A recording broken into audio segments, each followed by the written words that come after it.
In this tutorial, I'll show you how to create this image by using Blender and Stable Diffusion XL. I'll use a basic primitive mesh to create a simple prototype scene for the Stable Diffusion.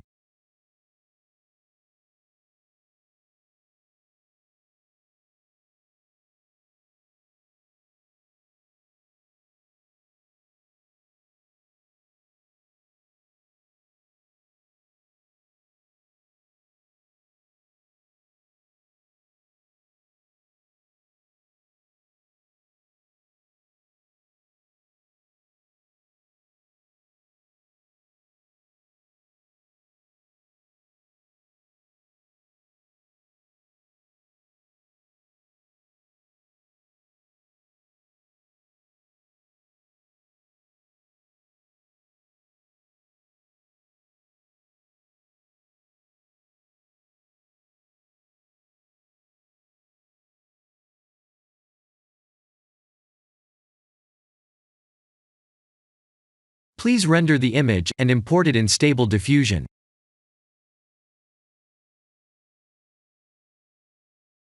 I'll share the full prompts in the description below.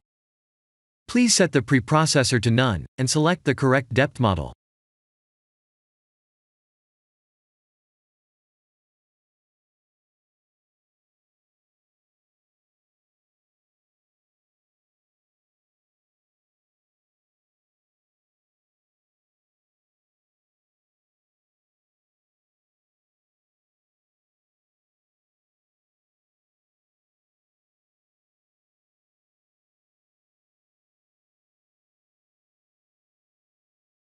Now that the AI knows what we need, let's send this result to image to further enhance the details.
This is the end of the tutorial. Thank you for watching.